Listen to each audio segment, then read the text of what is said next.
Hello friends, welcome to the lecture of ETC, Effective Technical Communication.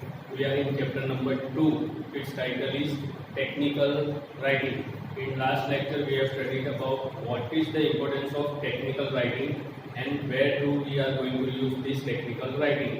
કે શું મહત્વ છે ટેકનિકલ રાઇટિંગનો અને આપણે આજે ક્યાં ઇમ્પ્લિમેન્ટ કરી શકીએ છીએ આપણે છેલ્લા લેક્ચરમાં જોયું ટેકનિકલ રાઇટિંગના અંદર કયા કયા પાર્ટ્સ આવે છે મીન્સ આજના લેક્ચરમાં જેમ આપણે જોવાના છીએ રિપોર્ટ રાઇટિંગ કે technical description meeting agenda and minutes resume writing business letter sales letter ये બધું જ જે તમે એન્જિનિયર થયા પછી જ્યારે કોઈ ઓર્ગેનાઇઝેશનમાં કે ફોર્મમાં કે ઇન્ડસ્ટ્રીમાં કામ કરશો એ બધું યુઝફુલ રહેવાનું છે તમારે ઓકે તો એના ફોર્મેટ શું હોય કઈ રીતે લખાય અંદરનો કન્ટેન્ટ શું હોય એ બધું જ આપણે સ્ટડી કરવાનું છે આ ચેપ્ટરની અંદર ક્લિયર તો એમાંથી આપણે જે લાસ્ટ લેક્ચરમાં જોઈ લીધું છે એ સ્ટાર્ટ કરી દીધું આપણે રિપોર્ટ રાઇટિંગ કે વોટ इस रिपोर्ट राइटिंग ની અંદર રિપોર્ટ શું છે આપણે લાસ્ટ લેક્ચરમાં જોઈ લીધું એના પછી ઓબ્જેક્ટિવ્સ ઓફ રિપોર્ટ હેતુ શું હોય રિપોર્ટ ને લખીએ છીએ તો એના આઉટકમ શું હોવા જોઈએ હેતુ શું હોવા જોઈએ એ આપણે જોઈ લીધા આજના લેક્ચરમાં આપણે જોઈશું characteristics of A good report તમે સારો રિપોર્ટ બનાવતા ઈચ્છતા હો તો એના અંદરના કન્ટેન્ટ્સ કેવા હોવા જોઈએ લાક્ષણિકતાઓ કેવી હોવી જોઈએ ઓકે તો એ આપણે વન બાય વન સ્ટડી કરીશું first one is the characteristics of a good report तो पहली कैरेक्टरिस्टिक्स શું છે પ્રિસિઝન તમે કોઈ રિપોર્ટ લખો છો પર્ટિક્યુલર કોઈ ટોપિક ઉપર કે તો એનું પહેલા નંબરનો કેરેક્ટરિસ્ટિક્સ શું હોવું જોઈએ એનું પ્રિસિઝન તમારું જે ટાઇટલ હોય જે રિપોર્ટ લખો છો તો એ તમે પિન પોઈન્ટ હોવા જોઈએ neat and clean accurate data હોવા જોઈએ તમે પછી કામ કરો છો મોટર ઉપરનો રિપોર્ટ અને અંદર ડેટા એનાલિસિસ બીજી કોઈ વસ્તુના મૂકો છો તો એ રિપોર્ટ એક્સેપ્ટેબલ નથી તમારે શું હોવું જોઈએ કામની અંદર પ્રિસિઝન હોવું જોઈએ મોટરનો તમે રિપોર્ટ બનાવો છો કોઈ મોટર રિલેટેડ તો જે ટ્રબલ કહેવામાં આવી છે જે પોઈન્ટ આઉટ કરવામાં આવ્યું છે એના ઉપર જ કામ હોવું જોઈએ પ્રિસિઝન હોવું જ જોઈએ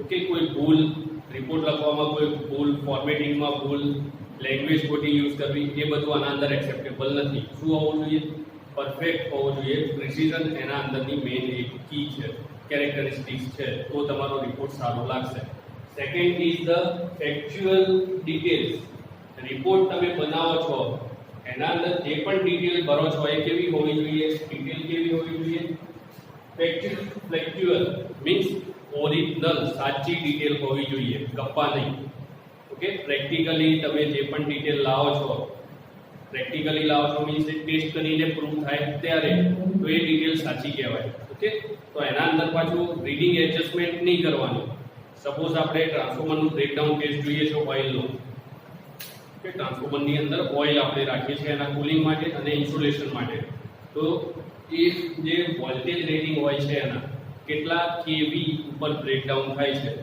તો એવું તમને ઇન્ડસ્ટ્રીની અંદર એવો રિપોર્ટ માંગ્યો છે કે આપણે આટલા કેવી એના ટ્રાન્સફોર્મરની અંદર જે ઓઇલ મૂકીએ છીએ એનું બ્રેકડાઉન સ્ટ્રેન્થનું ટેસ્ટ કરીને લાવો તો એ રિપોર્ટ તમે જે સબમિટ કરાવશો એના અંદર ડિટેલ્સ ખોટી આપશો તો ચાલશે ના એ ડિટેલ કેવી જોઈએ એક્યુરેટ જોઈએ સાચી ડિટેલ જોઈએ ફેક્ચ્યુઅલ મીન્સ પ્રેક્ટિકલ તમે કરો છો જે રીડિંગ આવે છે એ જ રીડિંગ તમારે બતાવવાની ખોટી નહીં કે એનાથી બે એડવાન્ટેજ છે તમારી કંપનીની ઇમેજ બહાર સુધરે અને કંપની સામે તમારી ઇમેજ સુધરે ક્લિયર એટલે ડિટેલ કેવી હોવી જોઈએ સાચી જો ખોટી ડિટેલ આપશો અને મે બી કંપની તમારા ઉપર વિશ્વાસ કરીને પર્ટિક્યુલર એ ટાઈપનું ઓઇલ અંદર ટ્રાન્સફોર્મરમાં ભરીને ટ્રાન્સફોર્મર મોકલી આપશે કે વર્કિંગ માટે તો એનું બ્રેકડાઉન થવાનો ચાન્સ વધી જાય છે ઓકે તો પછી શું થશે કંપનીની ઇમેજ રેપ્યુટેશન બગડશે એટલે તમે જે રિપોર્ટ બનાવવામાં તમને આપવામાં આવે છે એ રિપોર્ટ કેવો હોવો જોઈએ ફેક્ચ્યુઅલ ડેટા ઉપર બેઝ હોવો જોઈએ સાચી ડિટેલ અંદર લખેલી હોવી જોઈએ clear third point is relevance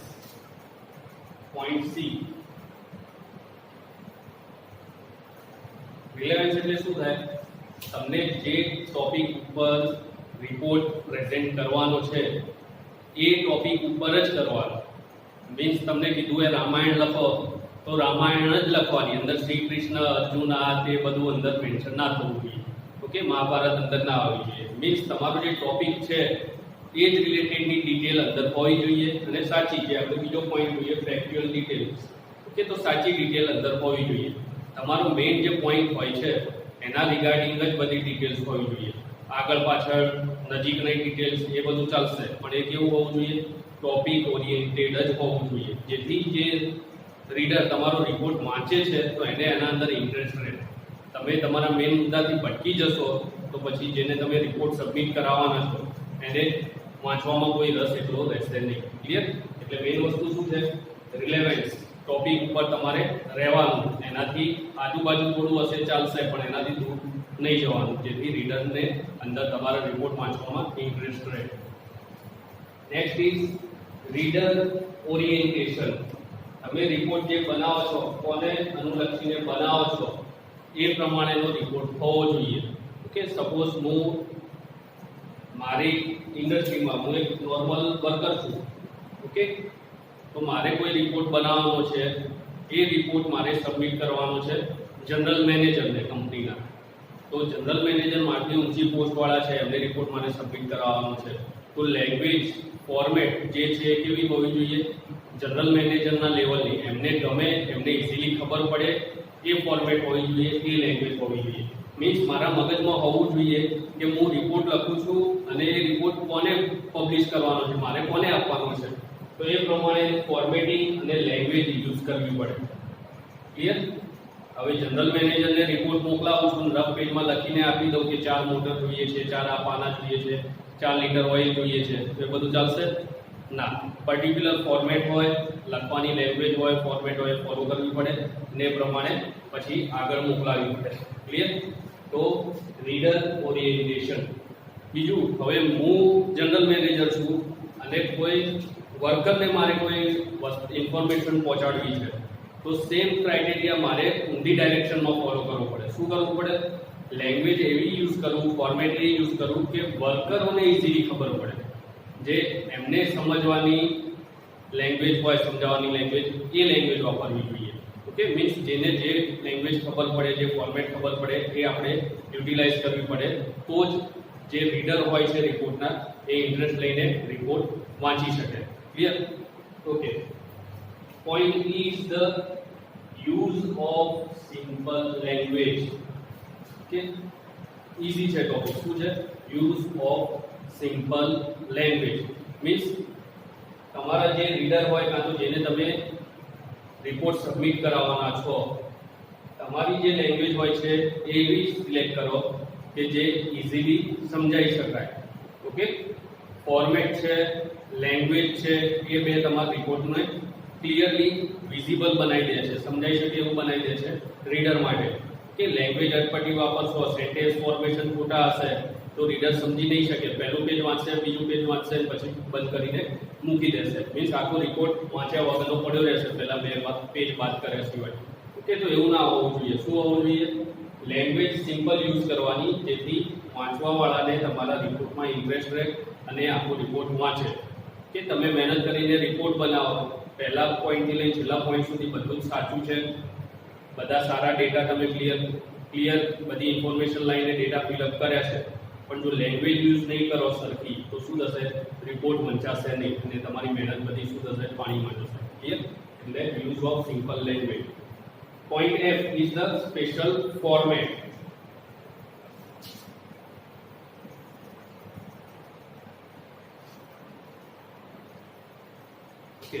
report લખવો છો તો એના માટેના ફોર્મેટ અમુક ફિક્સ છે, આપણે આગળ જોઈશું. તે ફોર્મેટ ફોલો કરવા પડે. ઓકે, નાનો રિપોર્ટ હોય 10 પેજથી અંદરનો તો એના માટેના ફોર્મેટ અલગ છે. પછી 1 થી લઈને 100 પેજ સુધીનો, means more than 10 up to 100 or few hundred pages સુધીનો રિપોર્ટ બનાવો છો તો એના અંદર અમુક વસ્તુ ઇન્ક્લુડ થાય છે જે 10 પેજવાળા રિપોર્ટમાં નથી થતું. અમુક રિપોર્ટ એવા બી હોય છે જે 2 પેજ કે 3 પેજમાં પણ પતી જતા હોય છે, તો એનું ફોર્મેટિંગ કંઈ અલગ હોય છે. તો આપણે આગળના ટોપિકમાં જોઈશું કે ફોર્મેટ શું છે. ઓકે, તો એ સ્પેશિયલ તમારે ફોર્મેટ કઈ જગ્યાએ કેવો રિપોર્ટ તમે બનાવો છો એ પ્રમાણે ફોર્મેટ ફોલો કરવાની રહેશે. Point G is illustration. Now what do you mean by illustration?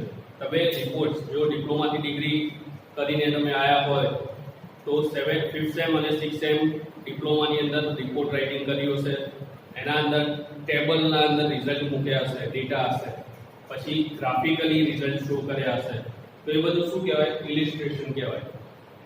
તમારી જે ડેટા સમજાવવાના છે એ તમે ગ્રાફિકલી ટેબ્યુલરલી એ રીતે તમે બતાવો છો, પાઈ ચાર્ટ, બાર ચાર્ટ એ બધું યુઝ કરીને, તો એને શું કહેવાય? ઇલિસ્ટ્રેશન યુઝ કરે કહેવાય. તો આ બધું શું છે? પોઈન્ટ 1 થી લઈને G સુધી તમારા રિપોર્ટની અંદર ઇન્ક્લુડ કર્યું હોય અને સારી રીતે મેન્શન કર્યું હોય તો તમારો રિપોર્ટ કેવો બની જાય? Good report. કેવો રિપોર્ટ? સારો રિપોર્ટ. ક્લિયર? અને આ બધી લાક્ષણિકતાઓ રિપોર્ટની અંદર હોવી જોઈએ.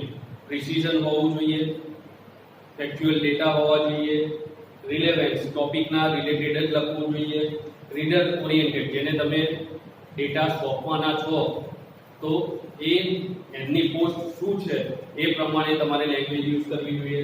Use of simple language, special format આપણે શીખી લીધું, અને એટલે છે ઇલિસ્ટ્રેશન, ચાર્ટ, ગ્રાફ, ટેબલ્સ ને બધું યુઝ કરવું જોઈએ. તો આ બધું જ્યારે ઓરિજિનલ સારા ફોર્મમાં યુઝ થશે ત્યારે રિપોર્ટ કેવો બનશે? એક કેરેક્ટરિસ્ટિક્સ ઓફ ગુડ રિપોર્ટ, સારો રિપોર્ટ બનશે. Clear? Okay. Next topic is the types of report. રિપોર્ટના પ્રકાર કયા કયા હોઈ શકે? તો first one is informational report, second is analytical report, third is periodical report, fifth is special report, and sixth one is oral and written types of report. Okay, total આપણી પાસે અહીંયા 5 ટાઈપના રિપોર્ટ છે. યાદ રહેશે કયા કયા ટાઈપ છે? ઇન્ફોર્મેશનલ, એનાલિટિકલ, પીરિયોડિકલ, સ્પેશિયલ, અને last one E is the oral and return type of report. Okay, તો આપણે વન બાય વન એક્સપ્લેનેશન લઈએ આનું. પોઈન્ટ એ, ઇન્ફોર્મેશનલ રિપોર્ટ. શું હોઈ શકે ઇન્ફોર્મેશનલ રિપોર્ટ? નામ ઉપરથી તમને ખબર પડવી જોઈએ. ઇન્ફોર્મેશનલ રિપોર્ટ શું હોઈ શકે? ઇન્ફોર્મેશનલ રિપોર્ટ. ઓકે, તમે રિપોર્ટ રાઇટિંગ કરો છો એના અંદર જે ટોપિક હોય છે એના રિગાર્ડિંગ તમે બધી ડિટેલ્સ ભેગી કરો છો, સ્ટાર્ટિંગ થી લઈને એન્ડ સુધી, આજના દિવસ સુધી. એ બધી ઇન્ફોર્મેશનને સારા ક્રમમાં સરખી રીતે તમે ગોઠવો છો અને પછી એ રિપોર્ટ પબ્લિશ કરો છો, એટલે શું કહેવાય? ઇન્ફોર્મેશનલ રિપોર્ટ. જે ટોપિક છે એના રિગાર્ડિંગ બધી જ ડિટેલ તમારી પાસે હોવી જોઈએ. ઓકે, એક એક્ઝામ્પલ બુકમાં આપેલો છે, જે છે regarding the automobile company Honda. Okay, નામ બધાએ સાંભળ્યું હશે, ફેમિલિયર નેમ છે, બધાથી ફેમસ નેમ છે હોન્ડા. તો એના રિગાર્ડિંગ તમારે રિપોર્ટ બનાવવાનો છે કે ઓટોમોબાઈલ ઇન્ડસ્ટ્રીની અંદર હોન્ડાનું શું યોગદાન છે. તો તમારે ક્યાંથી ચાલુ કરવું પડશે? સ્ટાર્ટિંગ ફ્રોમ સ્ક્રેચ, સ્ટાર્ટિંગથી, કે હોન્ડા કંપની ક્યારે લોન્ચ થઈ વર્લ્ડની અંદર, પછી ઇન્ડિયામાં ક્યારે આવી, અને આજની ડેટમાં, આજના દિવસ સુધી એનું કોન્ટ્રીબ્યુશન શું છે ઓટોમોબાઈલ ઇન્ડસ્ટ્રીની અંદર, એ બધી જ ડિટેલ તમે ભેગી કરો છો, સાચા ડેટા, અને એને ક્રમ વાઇઝ ગોઠવવાના. ઓકે, ઇન્ફોર્મેશનલ છે તો એ ક્રમ વાઇઝ જ ગોઠવવું પડશે. એવું તો થશે નહીં કે પહેલા 1995 ની વાત થાય, પછી આવે 1985, પછી આવે 2005. ના, સિક્વેન્સમાં જ ડેટા હોવા જોઈએ. સ્ટાર્ટિંગ સપોઝ 1980 થી થઈ હોય, સપોઝ આ તો કંપનીની શરૂઆત 1980 થી થઈ હોય, તો પહેલી ડેટ તમારે ક્યાં આવી જોઈએ? 1980 ની જ હોવી જોઈએ, અને છેલ્લી 2020 ની હોવી જોઈએ. ક્લિયર? આ સિમ્પલ વસ્તુ છે. ઇન્ફોર્મેશન બધી જ કલેક્ટ કરવાની, જે ટોપિક હોય સારી રીતે ફોર્મેટમાં ગોઠવવાની, પછી જે રિપોર્ટ ફોર્મેટમાં આવે છે એને શું કહેવાય છે? ઇન્ફોર્મેશનલ રિપોર્ટ. સમજાયું? Okay, next is analytical report. નામ ઉપરથી થોડું સમજાશે. ટુ એનાલાઇઝ, શું થાય એનું મીનિંગ? એનાલિટિકલ રિપોર્ટ કે પર્ટિક્યુલર એક ટોપિક ઉપર તમારે કામ કરવાનું છે, બધી જ જાંચ પડતાલ કરવાની છે, XYZ બધા જ પાસા જાતે તમારે ચકાસવાના છે, કેટલું સાચું છે બધું જ ચેક કરવાનું છે, એનાલિસિસ પૂરી કરવાની છે બધા ડેટાની. પછી રિપોર્ટ જે પબ્લિશ થાય છે એને શું કહેવાય? Analytical report. બધી જ ટાઈપનું એનાલિસિસ અંદર ઇન્ક્લુડ થઈ જાય, સ્ટાર્ટિંગ થી લઈને એન્ડ સુધી. એ કયા રિપોર્ટ આવે? Analytical report. યાદ રહેશે. Third is C type is periodical report. કે અમુક ઇન્ડસ્ટ્રી હોય છે, બેંક હોય છે, ઓર્ગેનાઇઝેશન હોય છે, જે પીરિયોડિકલી રિપોર્ટ રજૂ કરતા હોય છે. અહેવાલ જે કહીએ છીએ આપણે, બેંકના અમુક હોય છે, આપણે સરકારી બેંકો, તો વાર્ષિક અહેવાલ, અર્ધવાર્ષિક અહેવાલ એ રીતના હોય છે. means yearly, semi yearly,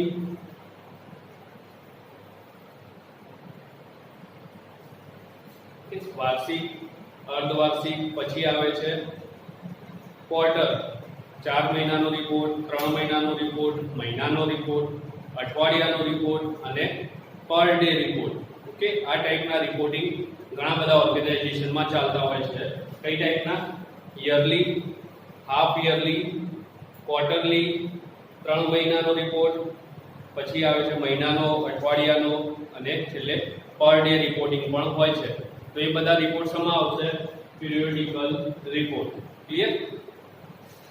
next point D is special type of report. Special type of report શું હોઈ શકે?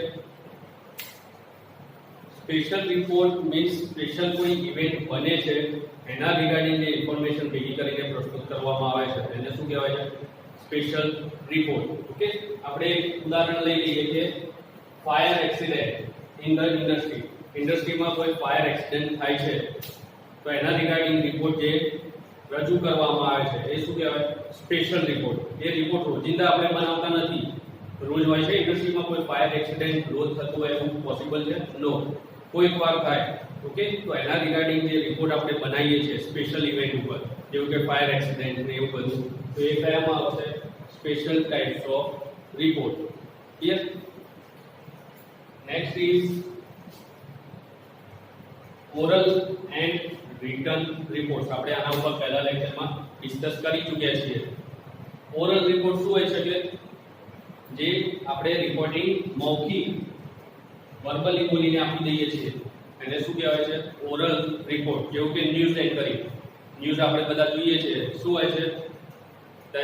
ન્યૂઝ જનરલ ઓર એડિટર એ શું કહે છે? આપણને મૌખિક બધી ઇન્ફોર્મેશન આપે છે કોઈ ઇવેન્ટની.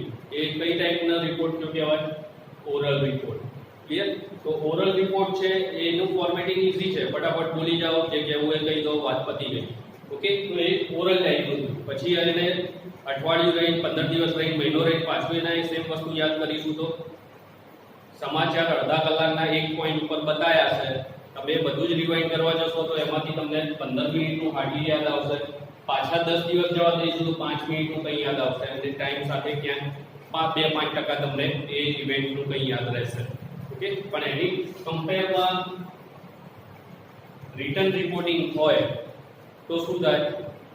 એ ડેટા તમારી પાસે જો સ્ટોર હોય રિટર્ન રિપોર્ટિંગ, તો એનાથી શું થશે? તમે રિપોર્ટ ગમે ત્યારે ઓપન કરીને જોઈ શકશો. અંદરની ડિટેલ શું છે એ તમને મળી શકશે. તો આ રિટર્ન રિપોર્ટિંગનો એડવાન્ટેજ છે in compare to oral report. Clear? યાદ રહેશે કે તો આ special types, sorry, these are the different types of report starting from A to E. 5 ટાઈપના રિપોર્ટ છે. First one is informational report, second is analytical report, third is periodical, fifth is special and fourth is special and fifth one is oral and written report. યાદ રહેશે? Okay, તો એક્ઝામમાં આ બધું પૂછાય છે. Types of report, objective of report. Okay, અને એકાદ રિપોર્ટ લખવાનો સ્ટ્રક્ચર સાથે પણ આવશે, આપણે જોઈશું નેક્સ્ટ લેક્ચરમાં. ક્લિયર? યાદ રહેશે આટલું?